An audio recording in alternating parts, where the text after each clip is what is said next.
بیچاری کئی روز سے دم توڑ رہی ہے، ڈر ہے خبر بد نہ میرے منہ سے نکل جائے، تقدیر تو مبرم نظر آتی ہے ولیکن پیران کلیسا کی دعا ہے کہ یہ ٹل جائے۔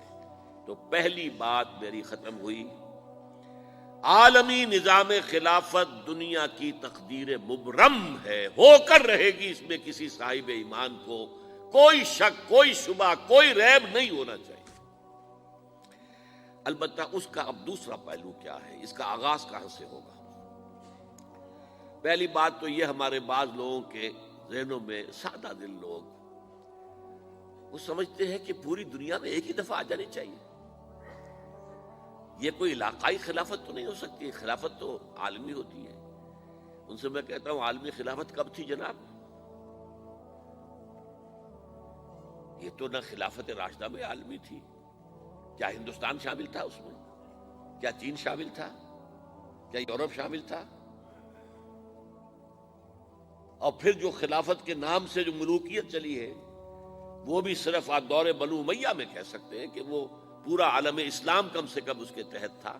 بعد میں خلافت عباس، بنو عباس میں، اور فاطمیین کی خلافت میں، اور آل عثمان جو ہیں آٹومان ٹرکس کی خلافت میں ٹکڑے تھے، حصے بکھرے تھے، کوئی مانتا تھا، کوئی نہیں مانتا تھا۔ اور سب سے بڑی بات یہ، اگر ایک دم پوری دنیا پر خلافت قائم ہو سکتی تو حضور کے دست مبارک سے ہوتی، لیکن نہیں ہوئی۔ نتیجہ کیا نکلا؟ ایک ملک میں حضور نے قائم کر دی، جزیرہ نما عرب، یہاں خلافت قائم ہو گئی، حضور خلیفہ ہے۔ اس کے بعد آپ کے خلفائے راشدین نے پھر اس کو وسعت دی، شرقاً غرباً شمالاً، 3 کالمز نکلے ہیں فوجوں کے، صحابہ کرام کے، 3 کالمز، ایک ایسٹ ورڈ، ایک ویسٹ ورڈ، ایک نارتھ ورڈ۔ ایک عراق کو فتح کرتے ہوئے ایران میں پہنچ گیا، خراسان تک چلا گیا۔ ایک شام کو فتح کرتے ہوئے اور پھر سینائی پیننسولا سے ہو کر افریقہ میں داخل ہوا اور اٹلانٹک تک پہنچ گیا۔ تیسرا سیدھا شمال میں گیا، لیکن یہ زیادہ دور نہیں جا سکتا تھا، کوکیشین ماؤنٹینز آ گئے، کوہ قاف۔ اس زمانے میں تو یہ یوں سمجھیے کہ امپیسیبل تھا نا، کوہ قاف، لہذا وہاں آ کر رک گیا۔ اب بھی یہ ہوگا، کسی ایک جگہ سے شروع ہوگا پھر پھیلے گا، اس کے سوا کوئی چارہ کار ہے ہی نہیں۔ اگر ہر جگہ پوری دنیا میں ایک ہی وقت میں ہو سکتا تو حضور کے دست مبارک سے ہوتا صلی اللہ علیہ وسلم۔ اب وہ نقطہ کون سا ہوگا، نقطہ آغاز کون سا ہوگا؟ اس میں پہلی بات تو میں نے کہا، جو شک کرے گا اس کا پھر ایمان مشکوک ہے۔ ہوگا، لازماً ہوگا، گلوبل ہوگا، پوری دنیا میں ہوگا۔ کہاں سے شروع ہوگا اس میں آپ اختلاف کر سکتے ہیں، لیکن مجھے تو 2 حدیثیں تو ملی ہیں جن سے یہ اندازہ ہوتا ہے کہ یہ اس مشرقی خطے سے ہوگا، عرب کے مشرق کی جانب کسی ملک سے ہوگا، کسی خطے سے ہوگا۔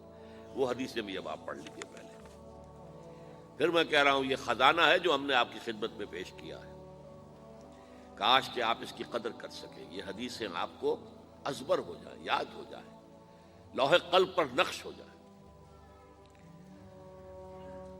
ہندوستان اور خراسان یعنی موجودہ افغانستان کا ذکر، ابن ماجہ کی روایت ہے، عن عبداللہ ابن الحارث رضی اللہ تعالی عنہ قال رسول اللہ صلی اللہ علیہ وسلم یخرج ناس من المشرق یؤتئون للمہدی یعنی سلطانہ، یعنی سلطانہ، دونوں طرح سے پڑھ سکتے ہیں۔ حضرت عبداللہ ابن حارث فرماتے ہیں رضی اللہ تعالی عنہ کہ حضور نے ارشاد فرمایا، مشرق کی طرف سے وہ فوجیں نکلیں گی، لوگ آئیں گے جو عرب میں مہدی کی حکومت قائم کریں گے۔ یہ مہدی کون ہوں گے اس کا ذکر میں ذرا بعد میں کروں گا، لیکن نوٹ کر لیجئے کہ مہدی سے پہلے لازماً کسی مشرقی علاقے کے اندر وہ نظام قائم ہو چکے گا، تب وہاں سے فوجیں آئیں گی نا۔ یہ مشرق کون سا ہے؟ عرب کے مشرق میں آپ چلیے، ایران بھی آ جائے گا، افغانستان بھی ہے، پاکستان بھی ہے، اور اگر اسے اور توسیع دیں تو ہندوستان بھی ہے۔ یہ ہے عرب کا مشرق، اس سے فوجیں جائیں گی۔ اس کا کیا مطلب ہے کہ اس میں سے کسی جگہ پر نظام خلافت پہلے قائم ہو جائے گا تاکہ وہاں سے فوجیں جائیں گی جو جزیرہ نما عرب میں حضرت مہدی کی حکومت کو قائم کریں گی۔ اب دوسری حدیث سنیے، یہ سنن ابن ماجہ کی حدیث تھی جو میں نے آپ کو سنائی، آپ نے پڑھی۔ دوسری، عن ابی ہریرہ رضی اللہ تعالی عنہ، یہ ترمذی شریف کی روایت ہے، قال قال رسول اللہ صلی اللہ علیہ وسلم یخرج من خراسان رایات سود لا يردها شیء حتی تنصب بإیلیا، خراسان کے علاقے سے سیاہ جھنڈے لے کر فوجیں آئیں گی، ان کا رخ کوئی موڑ نہیں سکے گا، ان کو پیچھے پھیر نہیں سکیں گے کوئی بھی، یہاں تک کہ وہ یروشلم میں جا کر جھنڈے نصب کر دیں گے۔ ایلیا حضور کے زمانے میں یروشلم کو کہتے تھے۔ یہ یروشلم تھا جب حضرت سلیمان کی حکومت تھی اور یہاں پر معبد سلیمانی، ہیکل سلیمانی قائم ہوا، پھر یہ یروشلم ہی رہا ہے تاریخ میں، یہاں تک کہ سن 70 عیسوی میں جب ٹائٹس رومی جنرل نے اس کو گرایا، ختم کیا، سیکنڈ ٹیمپل گرا دیا اور یہاں سے یہودیوں کو کہا نکل جاؤ، یہاں سے کوئی یہودی باقی نہیں رہا، تب بالکل تہو بالا برباد کر دیا۔ اس کے کوئی 150 سال بعد ہیڈریان، رومن ایمپرر ہیڈریان، اس نے پھر دوبارہ آباد کیا اس شہر کو۔ 150 سال تک یہ بالکل بنجر اور بالکل غیر آباد پڑا تھا۔ اب ہیڈریان نے جب آباد کیا تو اس کا نام ایلیا رکھا، اب یروشلم نام نہیں تھا، تو حضور کے زمانے میں پھر اس کا نام ایلیا تھا۔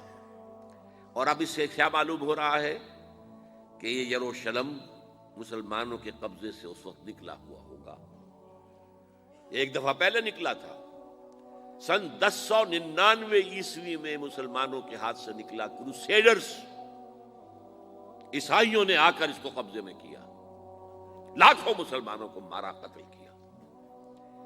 اس کو 1187 عیسوی میں واپس لیا ہے، کس نے لیا ہے؟ صلاح الدین ایوبی کرد۔ عرب کھوکھلے ہو چکے تھے، عربوں نے کھویا، واپس نہیں لے سکے، بہت حکومت کر چکے تھے، 400-500 برس کی حکومت کر کے، اور ان کے عیش اور ان کے آرام، اب ان میں جان نہیں تھی کہ وہ واپس لے سکے۔ واپس لینے والا گرم کرد خون تھا، صلاح الدین ایوبی۔ تو گویا کہ اب آپ سمجھئے کہ 88 برس تک عیسائیوں کا قبضہ رہا یروشلم پر۔ اب 1967 میں یہودیوں نے قبضہ کیا ہے، اور اب 38 برس تو ہو گئے، 88 نہیں تو 38 برس تو ہو گئے، لیکن وہ دور آئے گا کہ اب پھر لیں گے، لینے والے عرب بھی نہیں ہوں گے، خراسان کے علاقے سے فوجیں آئیں گی۔ یہ خراسان کیا تھا؟ ایلیا تو میں نے آپ کو بتا دیا، یروشلم کا نام ہے۔